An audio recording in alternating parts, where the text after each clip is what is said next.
friends. My name is Stephanie Romero, and I am the founder and executive director of Awaken Pittsburgh. I want to welcome you to our podcast, The Ripple Effect. Awaken Pittsburgh is a nonprofit dedicated to fostering well-being, empathy, and compassion for all by teaching and encouraging mindfulness and meditation practices. I also want to take a moment to let you know that Awaken Pittsburgh offers many other opportunities for practice and connection. For example, you can join our online community, which features a space to more deeply explore the topics we cover with our guests. We have weekly posts to spark thought, practice, and reflection. I hope you will come join us to explore, connect with others, and deepen your practice. You can find out more at awakenpittsburgh.org. Welcome to the Ripple Effect podcast. This episode, I am really lucky to have Dr. Danella Hafeman as my guest. Dr. Hafeman is a child psychiatrist and associate professor of psychiatry at the University of Pittsburgh. Her research program is focused on mood instability in youth who are at risk for mood disorders. Her studies employ a combination of clinical assessments, neuroimaging, and technology-based in vivo assessments to longitudinally assess mood symptoms and the effect of early interventions. She currently leads a randomized trial supported by the NIMH of a mindfulness intervention to target mood instability in youth at risk for mood disorders. Clinically, she is medical director of the Child and Adolescent Bipolar Services Outpatient Clinic, where she evaluates and treats youth with and at risk for bipolar disorder. Danella, I am so happy to have you on the podcast. We've been working together on your project for a little over a year now? Is that right? Yeah, we're going on 2 years, I think. Oh my gosh, time flies. Time flies. But we've known each other for a number of years, right? And kind of off and on running into each other in the community and stuff. But I'm excited to have the chance to just have a virtual cup of coffee with you because it's been a while. And so I appreciate your willingness to be on and share about your work and just be here with me in this conversation. Yeah, it's great to be here. Thanks so much for the invitation. And yeah, I think we're going on almost a decade since we first met in New Jersey, right? Mm-hmm. Yeah, so for the listeners, we met at a mindfulness training. We were both getting trained to bring mindfulness to adolescents. And that is a great segue to my first question, which is how did you first come upon mindfulness and what's been your journey with these practices? Yeah, so it was great to just be able to kind of think about this. I was exposed to mindfulness and started going to meditation groups early on. I learned about concepts in high school and then started meditating a bit in college with a Zen meditation group back in like the 90s. But I didn't have a daily practice and it was very much off and on. I really though, became much more sort of regular practitioner and it became a much more important part of my life actually when the sort of personal overlapped with the professional. So when I was in residency training, so now this was back in 2013, I was training to do dialectic behavior therapy, and mindfulness is an important component of that. And so I had this kind of longstanding interest, and that dovetailed with starting to use that a bit in clinical practice, in sort of in more limited ways. I mean, mindfulness in DBT is certainly not the whole of the therapy, but it's an important skill that really is a building block for the rest of the aspects of the therapy. And then as I was thinking about next steps in terms of research, was really interested in ways that we could intervene for young people with difficulties with emotion regulation. And so mindfulness really, became a possibility there. And then I got funding from the Klingenstein Foundation to actually do a study in young people at risk for bipolar disorder, targeting kind of mood lability and emotion regulation. And so that was where I met you. I was doing some training to be able to deliver some of these groups. And then, really all of my mentors and everybody who I talked to just really emphasized the importance of a daily practice if I was going to actually be teaching mindfulness. And so that's really where my daily practice started. Now I would say that it is going to continue regardless of where my professional journey takes me with mindfulness. It's a very important part of my day and how I kind of relate to the world and see the world. Yeah, that's awesome. So many times hear people talk about turning to meditation in times of difficulty, but it's interesting that your story is you dabbled in it and then really turned to it to, I don't want to use the word improve, but to enhance the way you were showing up for your clients, right? And then it turned into something that supported you personally. Right. And then it's very much enlightened self-interest because at the end of the day, I feel like, just with the struggles in general, it really, really, it's really helped me very much. So That's awesome. That's awesome. And I'm curious, I told you I wanted to really dive into the research. And so you've already kind of named that your research is really around pediatric bipolar and other kinds of mood dysregulation in young people. That's most of what you do. But I wonder, like, where do you see mindfulness or meditation fitting into those treatments for kids and adolescents? Like, why do you think that's an important treatment avenue?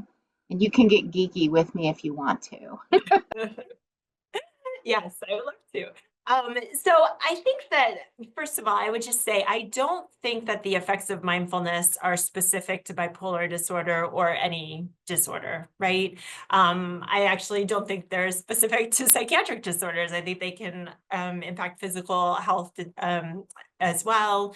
And I've been very influenced by sort of the school of thought that mindfulness is helpful in how we relate to stressful events in our lives and just stress in general. And that so much of physical health and mental health problems are very much exacerbated by, and in part can be caused by, but definitely worsened by, not just the stress, but how we relate to the stress. How much are we storing in our bodies, and how much is building up over time through either avoiding thinking about it altogether or, that sort of like ruminative hamster wheel where you're like living in the past or the future and not the present. And so for me, and not just for me, also just based on the literature, I think it's a very sort of compelling mechanism that what mindfulness is really doing is impacting how we relate to these events in our daily lives, so that we can, kind of buffer against a lot of the things that then can lead to, in my world, the development of depression or bipolar disorder, but it could be a various number of other outcomes as well. Yeah, and I guess I'm curious. You mentioned the mind-body connection, right? And stress is one thing, but do you see anything in the literature like around the physical health aspect? We talk a lot about long-term acute stress really being connected to so many physical ailments, right? So when you're reviewing the literature, when you're looking at the benefits of mindfulness and meditation, and like you said, it's not just bipolar, it's not just dysregulation and mental health issues. Like what are you seeing that you find compelling? Right. Well, one finding that comes to mind from this is, older from a while ago now, but that actually a mindfulness intervention improved immune cells, T cells in individuals with HIV. I find that so fascinating because, we think of that as being outside of our control, in air quotes, right? And it is outside of our willful control. You cannot like will yourself to have more T cells, but it is fascinating the way that, changing how you relate to things going on in the environment can have that kind of impact. And then, of course, mindfulness interventions, the first sort of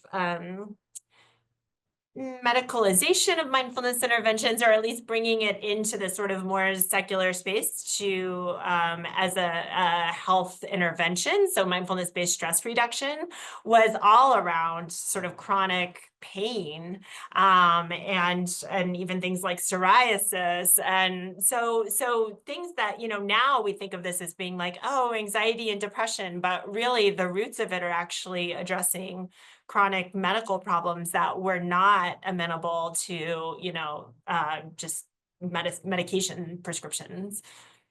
Yeah, yeah, that's great. And I guess in your experience with the folks that you're working with your own research, which are mostly adolescents, if not 100% adolescents, right?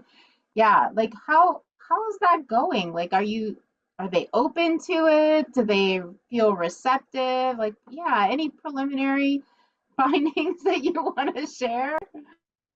Well, I can definitely share data from our pilot study because that is, complete and open. Our randomized control trial is still blinded, but I can share a bit from that, what we've heard from families so far. So yeah, we work primarily with early adolescents, so 11 to 14-year-olds. And anybody who works regularly with early adolescents knows that running mindfulness groups can be an interesting experience for sure.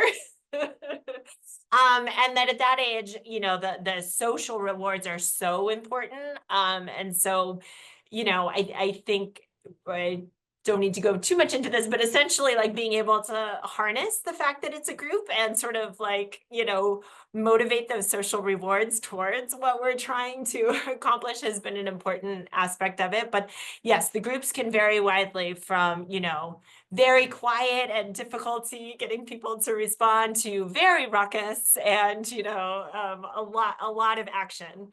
So I would say that the actually delivering the groups intervention is a very interesting experience. But from the pilot study, what was amazing to me, so we had 20 kids, right? So not that many, but they came in for this 3-month follow-up. And, when I was first doing this, I was co-leading the group with someone else. I was not sure at all that this would have any impact. I mean, I hoped it would. I thought it was fun, but like, I wasn't sure at all. The 3-month follow-up visits, kids were doing better. Like, they were doing better in a lot of different ways. And when we asked them about it, like in qualitative interviews, it was really about this sort of like seeing things different ways, kind of being able to stay calm in certain circumstances. And that's what both the kids and their parents reported. And then we saw improvements, although this was not a controlled study, so we don't know what would have happened in the absence of the mindfulness or with something else, but we did see improvements in anxiety and mood swings and emotion regulation. So that then, and that was related to some brain findings that I can also talk about if you're interested, but then that led to our larger randomized control study that we are doing now. And we don't have the data about, whether the mindfulness intervention is working better than the control intervention, which for us is a very active health and wellness intervention, very much matched to the mindfulness groups for all sorts of things, time spent, the kids, the leaders, commitment, all of these things. So we don't know how it works relative to that, but we have had, pretty good attendance, and overall the qualitative, because we can collect feedback to see how we can improve, and overall that's been quite positive. So the experience in the room is not always like they're getting it for sure. But I think as we, you see the development over the 8 weeks, which I think is incredible to see. And then you see the sort of improvement over follow-up. Yeah, that's great. Thank you for sharing that. And I would like to get into, the brain findings with you in a second, but I want to just say, having been a middle school teacher for 16 years, I totally get that 11 to 14-year-old range and how the social group interaction can be varied and really impact the experience and the engagement of the young people. So kudos to you for working with middle schoolers. Not everybody wants to do that. Well, I also think, and just before the brain stuff, Yeah, actually related to the brain stuff, I also think that group is a really interesting time. I mean, it's right yes, before, particularly girls, right before they have a, big increase in depression. So if you're trying to intervene, that's an optimal time to intervene. And then the other thing is there's so much brain plasticity at that point. I mean, and the two are not unrelated, right? Like there's a lot of upheaval in part because there's so much plasticity and so much learning going on and changing the way you relate to the world. And so what a great time to, be present for that and hopefully maybe shift that a little bit. yeah. And the reason I love middle schoolers is because they are starting to really develop their intellect at that point. And so intellectually, they can go one step further, but they're still willing to play and engage in that like more childlike way. They're really on that cusp of being high schoolers, cusp of being, full blown teens. And maybe that is partly just developmental. They haven't quite given up all of the childhood kind of trappings and like things. So that's why I love middle schoolers. I found that you could engage them in play, right? And in kind of goofy, silly things that high schoolers are too cool for. Right. But intellectually, like they're interested and they're able to engage a little more and they haven't formed opinions necessarily yet. So I Right. think you're right. I think there is like something really special about that age range. And I love the word that, the brain plasticity, because you can see it happening in that age group. Like you can see them kind of growing and starting to develop.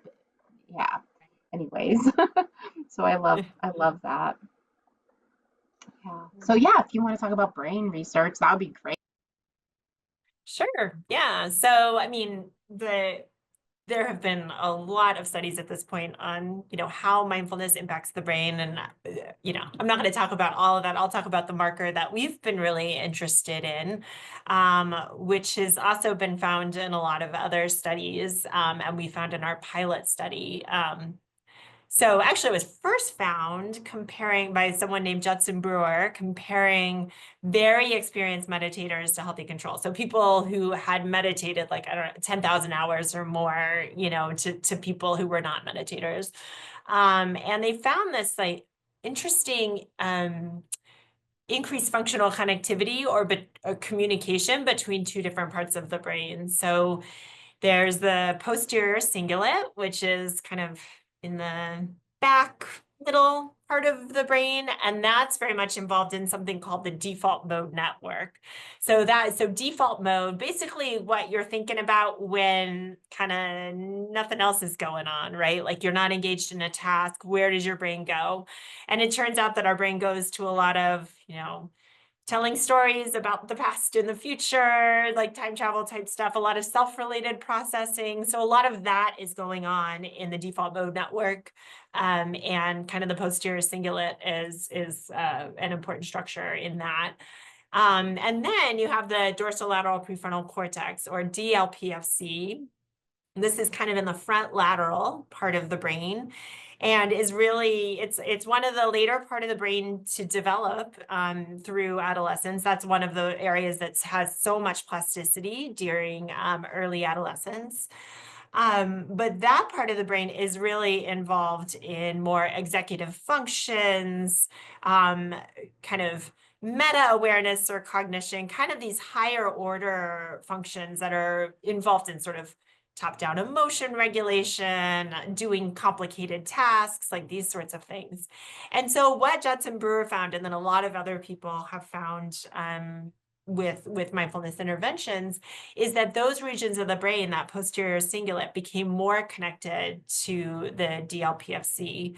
And so a way of understanding that is that there's more sort of connection between the mind wandering and then maybe becoming aware, being able to shift, be able to refocus from that mind wandering to whatever the point of, your awareness or attention is. I mean, in meditation, that can be, the breath or body sensations, but that could also be like, you're trying to work on your homework and your mind starts wandering, and it's like, well, how quickly are you able to sort of focus and bring that back, and just even recognize that your mind has been telling stories and wandering. So that functional connectivity or communication between those two regions has found to be increased in a bunch of studies in adults, and then also in our pilot study in the offspring of parents with bipolar disorder.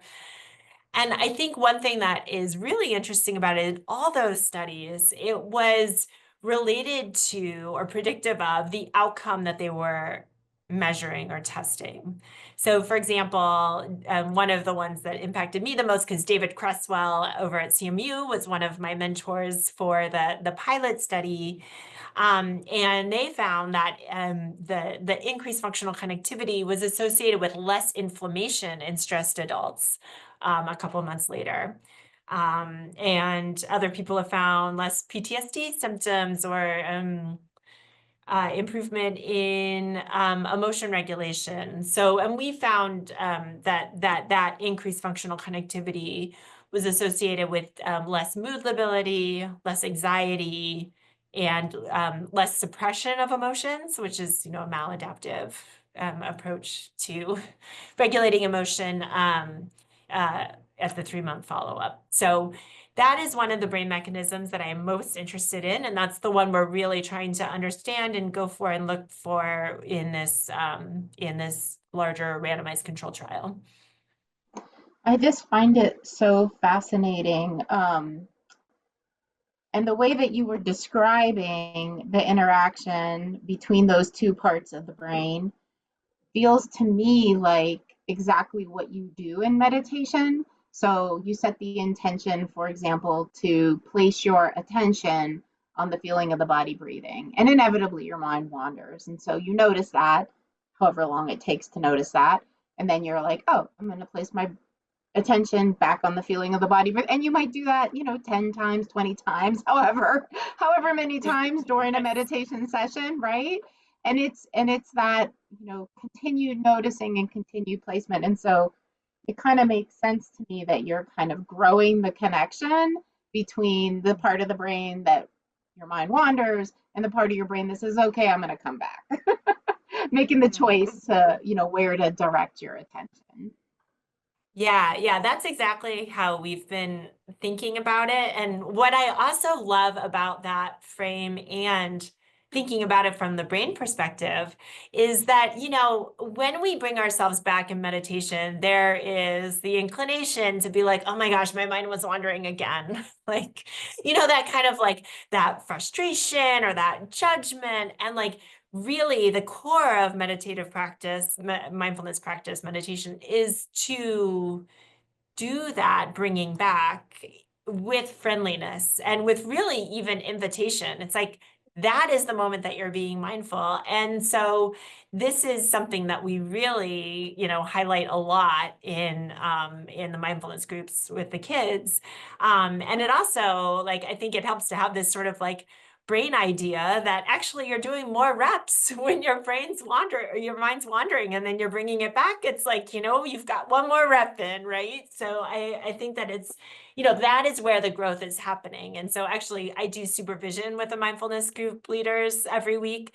And we just had this conversation where, one of the leaders was talking about bringing the mind back, which is great. But I was like, we should really be celebrating that. Like, that is the moment, and the sort of like, it's not something to be avoided, or it's like, oh, it's really something to be embraced. So. Yeah, I love that. It's more reps. You're getting in more reps. I love that approach and that framing because it really shifts. I had so I guide meditation all the time. And I had a woman come to an in-person guided meditation a couple of weeks ago, and she said, maybe you can help me. I've been meditating for a while and I'm just so frustrated because my mind always wanders so much.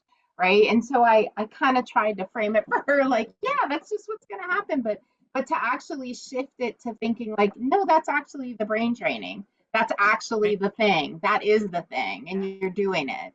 Yeah. And you're Right. noticing. So like celebrate the fact that you're noticing because then you're getting the rep in. I love that. I really, really love that. And I love too this idea of the friendliness. And I vaguely remember some research that I read maybe a while back about like the compassion center of the brain, right? Or the empathy set. So I don't know if you have any knowledge of that. You can share your understanding of any of that research because that's also the piece. Like yes, like that brain training and I think Amishi Jha is one of the people that takes that kind of vein of research and directs it at how we can pay attention and the different types of attention because you're noticing, right? You're paying attention in a particular way. But the thing that really inspires me is like how doing that and bringing the friendliness can actually impact empathy and compassion. Right. Yeah. Yeah. Because, right. I mean, the basic question is how are you going to relate to yourself and other people when things don't go quite as they're supposed to? And meditation gives you the chance to answer that question again and again and again, because guess what? Like you know, paying attention to the breath. I mean, in general, in a busy life is challenging to do, right? Maybe when you're on retreat and have been like at it straight for several days, it starts to become more sort of accessible. But the sort of norm is, right, that the mind wanders and starts to go off to something else. And so yeah, I think that, the acceptance piece of it, and not like acceptance like, oh, this is just how it is, just lying down, like, like we're not going to resist, but more the acceptance of, okay, this is what is happening in the moment, is then very related to that sort of self-compassion piece of how can we be nice to ourselves in the moment. And there is quite a bit of research showing that like the mindfulness interventions in themselves can build self-compassion and compassion.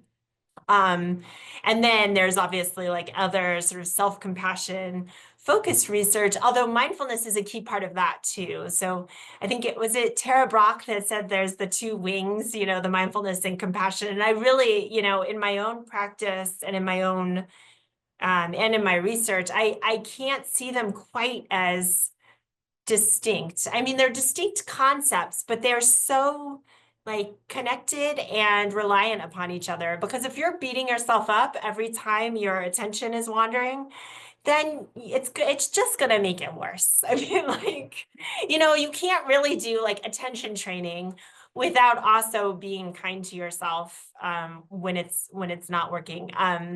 I mean, I don't think I get, maybe there are some people who could do that. I couldn't do, I don't think most of the kids I work with could do it. Like it's a very important kind of, they pair together.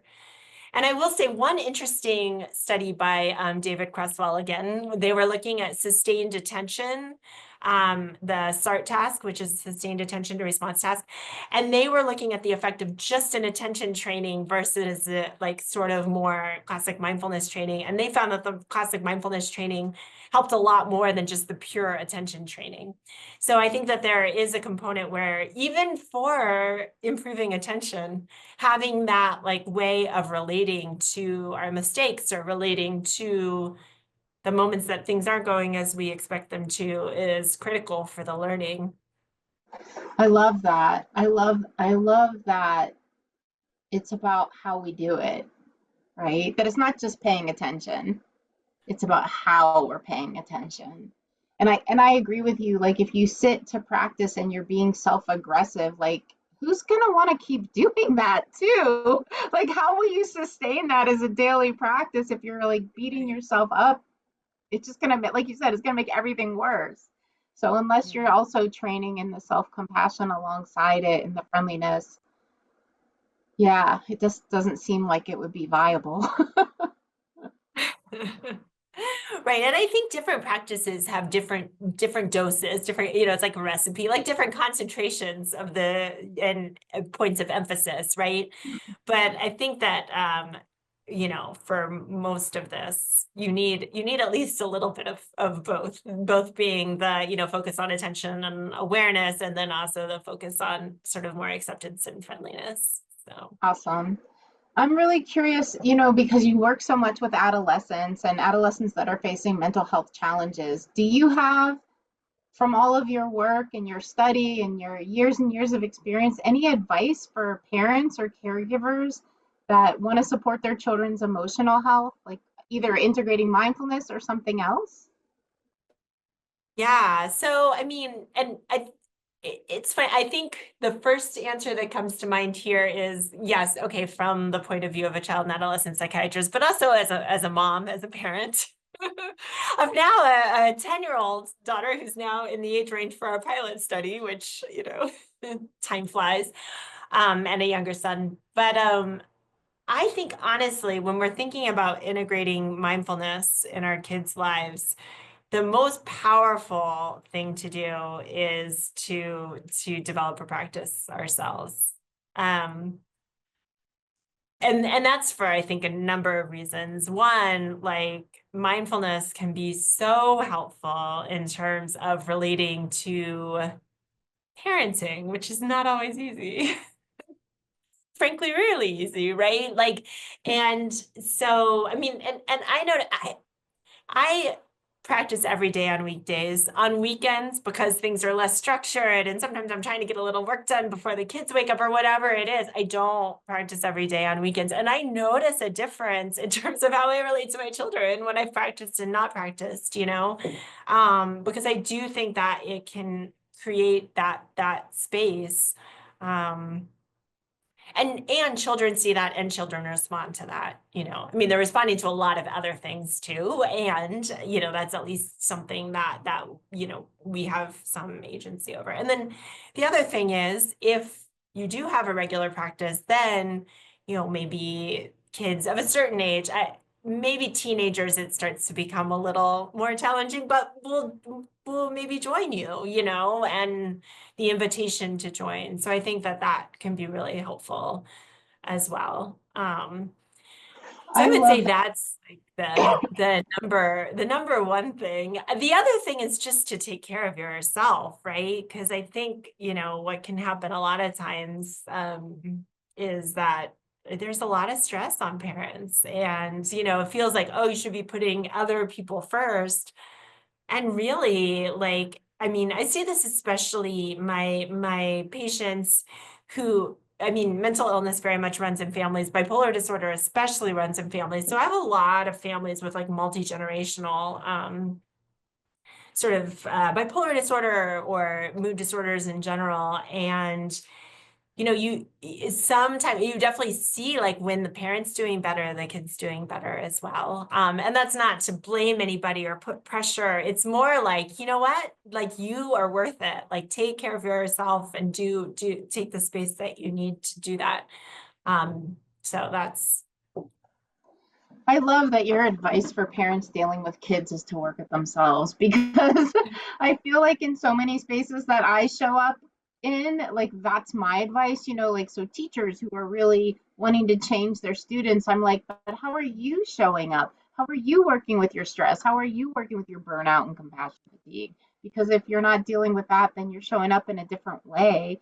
And I think you're right. I think as parents, and I love that you notice when you don't practice that your reservoir of whatever it is that you're noticing isn't there anymore, whether it's patience or compassion or just self-regulation, irritability. I know when I don't practice, I notice irritability.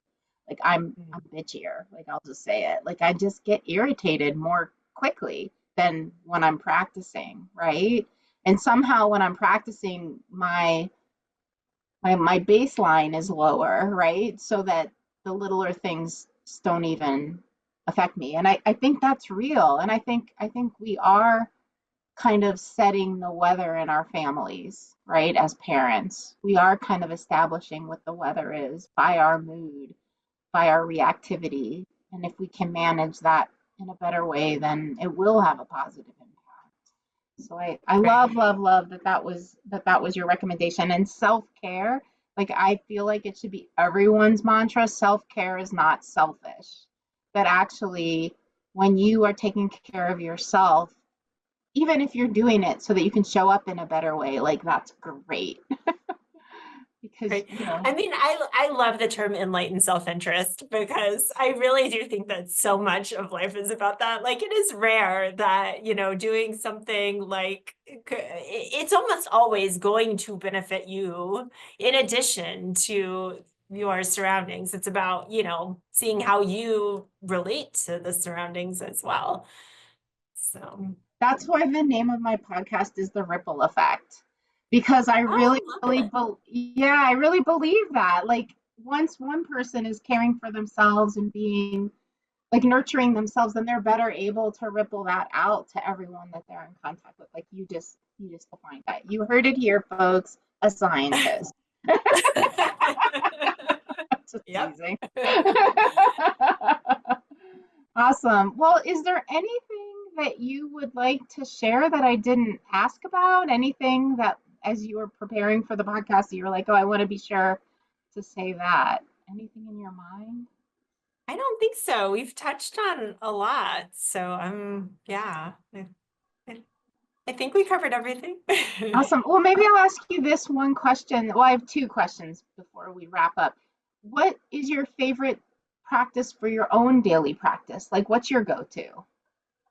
Yeah. So my go-to, it's changed over time. And Sure. honestly, I don't know that I have one go-to. I think it really depends. And I would also say similar to like the different components, sometimes there's just different ingredients to the practice, I would say, depending on everything that's going on. But my go-to at this point is a little bit more of an open awareness practice. So I will start with an anchor and then um, explore sort of what is going on, where sort of the moment takes me, and sometimes then I find myself planning out something that I'm going to do or write or email, right? And then bringing it back to the breath and the present moment. So, but having a little bit less of a grip on an anchor and really like playing with loosening that grip. So holding it in a sort of more gentle way and then seeing what happens when I let go a little bit. Yeah, that's So, awesome. and then the other piece that I definitely like play with is sort of, or I don't know, play with, but be with it is the loving kindness. And especially right now, I just feel like we all need as many well wishes as we can get. And we need to give that out into the world. So yeah, that is an important component of my That's practice too. awesome. Yeah, I agree 100%. So, my last question, Danilo, is do you have a resource or a favorite book or anything about mindfulness or meditation that you can share for folks? Yeah, I mean, there are so many books out there that that I love. One in particular that hasn't actually been super well publicized. This is, or it's not like known by everybody. This is a book by Devin Hayes and her partner Nico. Devin was a mindfulness instructor or is a mindfulness instructor, but I went to a retreat last summer at Insight Meditation Society, which is in, Western Massachusetts. And she and her husband wrote this, or partner wrote this book, How Not to Be a Hot Mess. And it is a really lovely book, I would say. And as like an introduction to mindfulness, I mean, there are so many out there, but they do it with such a sense of humor and relating it to different aspects of life that I just very much enjoy that book. So, that's kind of the first resource that comes to mind, the first book that comes to mind. Um, I love the and title.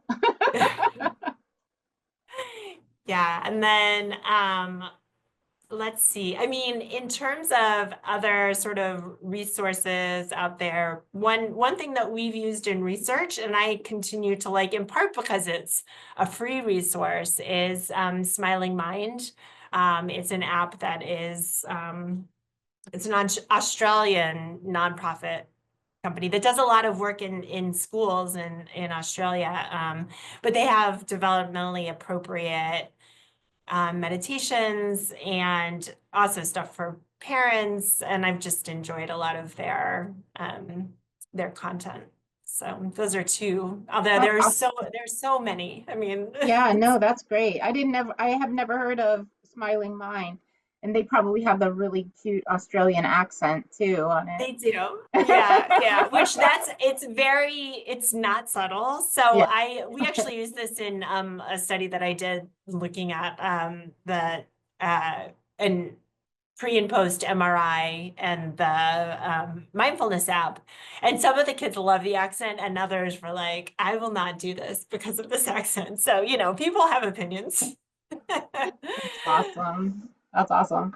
Well, Danella, thank you so much. This was so much fun. I feel like we reconnected over a cup of coffee after a number of years of not, having that chance to just have that personal conversation. And so it was wonderful to reconnect with you. And you saying that your daughter is 10, I was like, yeah, so your daughter, you had just had her when we met. I think I just had my son who's 8. No, because I saw you after and you were pregnant with your son. I remember this. We were Oh at my gosh, really? something for the Center for Mindfulness and you were pregnant with your son. So you had just had your daughter. So it is 10 years or just under. That Yeah. is amazing. Yeah, Yeah, it is. Well, good to be with you. And I just wish you well. And yeah, we'll stay in touch, I'm sure. But thank you again for joining me. Yeah, well, thank you so much. This has been a lot of fun. Excellent. Take care.